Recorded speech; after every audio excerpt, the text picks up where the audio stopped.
Bonjour à tous et bienvenue dans notre série de podcasts L'inclusion par Adeos Formation et le Collège de Paris. Nous sommes ravis de vous accueillir en direct du sommet de l'inclusion économique au sein du ministère de l'économie et des finances à Bercy. Dans ce podcast exclusif, la diversité et l'inclusion seront mises en lumière.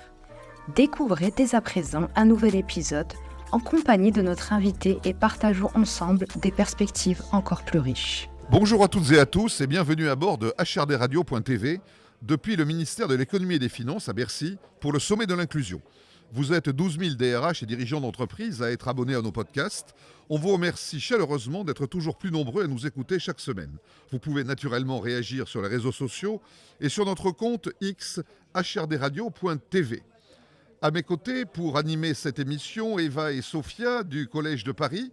Et nous avons le plaisir d'accueillir Cédric Sarrazin, qui est le DRH de DSM Firmenich, un acteur majeur du secteur de la parfumerie. Alors, Cédric, est-ce que vous pouvez, en quelques mots, d'abord nous rappeler votre parcours et nous expliquer les activités de DSM Firmenich ? Alors, j'ai un parcours de juriste et dans les droits de l'homme. Et puis ensuite, je suis devenu DRH. Et j'ai un parcours maintenant de 12 ans dans les ressources humaines, dans plusieurs entreprises du secteur public et privé. Et mes dernières expériences étaient chez Chanel, au sein des maisons d'art, dans la mode. Et puis depuis 3 ans maintenant, chez DSM Firmenich, en tant que DRH Monde de la partie parfumerie fine. Ce qui représente combien de collaborateurs ? Alors, le groupe DSM Firmenich, c'est 30 000 collaborateurs dans le monde entier. Et la parfumerie fine, c'est 6 000 collaborateurs aujourd'hui. Dans un grand nombre de pays ? Dans tous les pays, dans tous les territoires du monde, puisque le monde entier se parfume et utilise nos produits. Nous touchons près de 4 milliards d'êtres humains chaque jour avec nos produits. Vous êtes proche de la matière première, c'est-à-dire vous êtes proche des champs ou des endroits où vous cultivez toutes les plantes qui servent à la composition, ou au contraire vous êtes plutôt dans des pays proches de la commercialisation, c'est-à-dire là où vous avez le plus de clients ? Eh bien, on va synthétiser en disant qu'on couvre exactement les deux parties que vous dites, c'est-à-dire que nous produisons des matières premières, nous les créons aussi, et puis nous les distribuons et nous créons la fragrance qui va être après dans la bouteille et le fameux jus qui va être utilisé dans vos produits cosmétiques et du quotidien parfumés. Que vous vendez à des entreprises de parfums, vous ne vendez rien sous votre nom ou sous marque blanche. Exactement, nous sommes fournisseurs et nous travaillons pour les grands groupes du secteur comme L'Oréal, Puig, Coty et puis toutes les autres marques à la fois dans la parfumerie fine, c'est-à-dire la parfumerie alcoolique, et puis tout ce qu'on appelle chez nous le consumer fragrance, c'est-à-dire tous les produits qui sentent, que vous allez retrouver à la fois dans votre salle de bain et dans le placard de la cuisine. Ça va de la lessive au nettoyant du sol, à votre déo, gel douche, etc. Oui, parce qu'évidemment, ça ne concerne pas que les parfums au sens parfumerie de luxe, mais ça concerne tous les parfums. Exactement. De tous les produits. Eva, Sophia, est-ce que vous pouvez nous présenter le Collège de Paris et donc intervenir avec Cédric ? Oui, bien sûr, avec plaisir. Donc, le Collège de Paris est ravi d'être présent aujourd'hui au sommet de l'inclusion économique. Donc, on est au ministère de l'économie et des finances à Bercy. On soutient la Fondation Mosaïque depuis le début et nous sommes un des principaux sponsors et partenaires puisque pour nous, l'inclusion n'est pas qu'un mot puisque 2 élèves sur 10 viennent de quartiers de ville prioritaires sur l'ensemble des écoles du territoire. Nous développons au sein d'Adeos Formation des programmes sur l'inclusion depuis des années, sur l'interculturalité, la lutte contre les discriminations, sur l'accueil du public, également sur des sujets du handicap et à titre personnel, un sujet qui me tient à cœur, la parité, bien sûr, qui a du sens dans les entreprises, notamment sur les organes décisionnels et les comités de direction. Donc on œuvre au quotidien pour faire changer les choses, pour faire bouger les lignes et on est convaincu que l'inclusion et le mélange des religions, des tendances sexuelles va avoir pour nous un impact significatif dans les melting pot des entreprises de demain parce que quelle que soit finalement l'inclusion, c'est-à-dire la diversité, la religion, les tendances sexuelles, LGBT, où on va travailler aussi avec des personnes en situation de handicap, c'est ce qui nourrit les entreprises, c'est ce qui nourrit la France et c'est ce qui va permettre à des entreprises qui ont compris ça d'être plus rapides que les autres. Donc on est super heureux d'être là, d'être en présence de Sophia El Gourmat, qui est notre coordinatrice pédagogique qui source nos intervenants, et de Cédric Sarrazin, avec qui nous travaillons également sur des sujets de formation et de management dont nous sommes convaincus que ça va faire bouger les choses au sein des entreprises. Donc aujourd'hui, en tant qu'expert, étant convaincu du sujet de l'inclusion, on aurait donc quelques questions à poser à Cédric. L'inclusion pour DSM Firmenich et notamment pour Cédric sont au cœur de l'écosystème. On en est convaincu. La structure en fait travaille et met un point d'honneur justement à la fois sur la performance mais aussi sur les sujets RH et humains pour conduire l'entreprise vers de la performance de demain. Au sein de DSM Firmenich, est-ce que Cédric, vous pourriez nous citer ou nous donner quelques exemples d'interventions ou de formations ou d'objectifs, de choses qui ont été mises en place au sein de la structure et où vous pouvez voir des résultats ou des choses qui ont pu bouger au sein de l'activité? Alors, chez DSM Firmenich, la première chose, comme on est un groupe international, la diversité, elle est déjà présente de facto.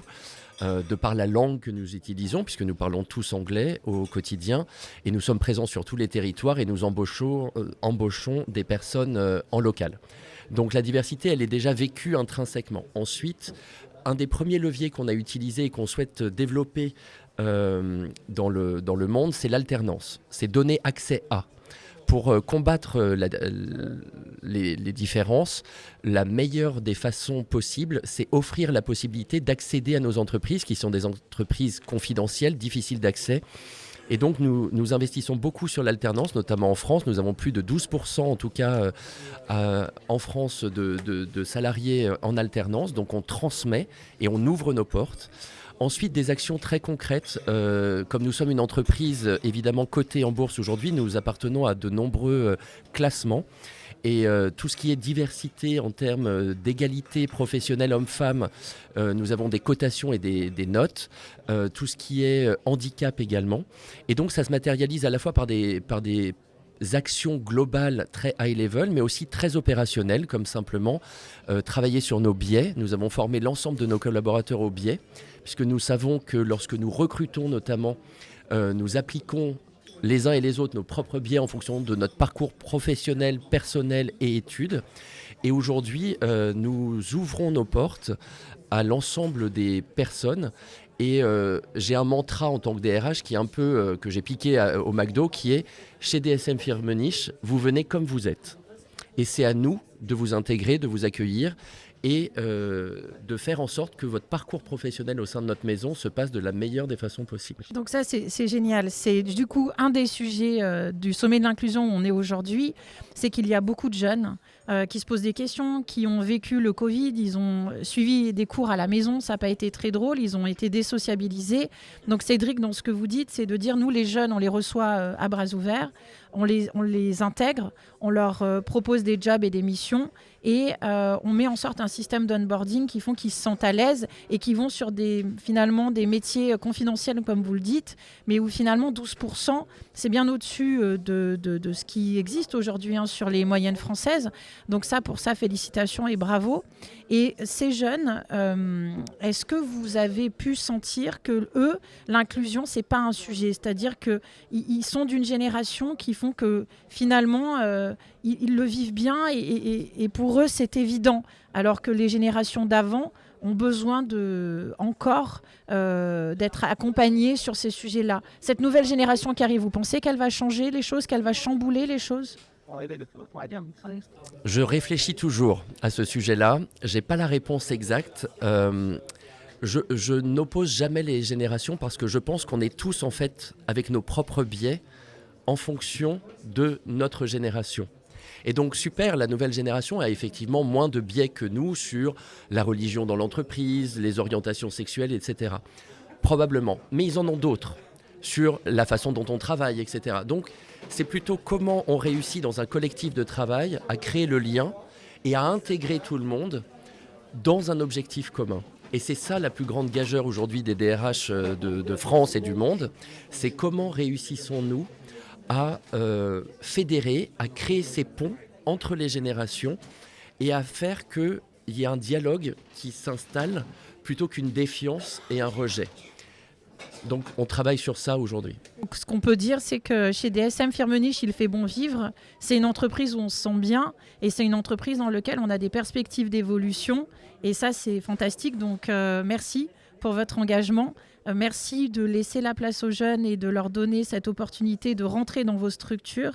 Et merci d'être présent aujourd'hui au Sommet de l'Inclusion. Merci à vous. Merci Cédric, merci Eva, merci Sophia et à bientôt pour de nouvelles aventures. Merci d'avoir écouté notre podcast en direct du Sommet de l'Inclusion économique. Nous espérons que cet épisode vous a plu.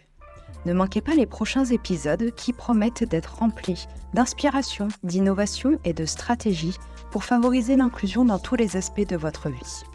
N'oubliez pas de nous suivre sur les réseaux sociaux, de partager et de laisser vos commentaires pour que cette conversation résonne encore plus fort. Pour plus d'informations, découvrez nos programmes de formation sur notre site www.adeos-formation rubrique inclusion. À très bientôt.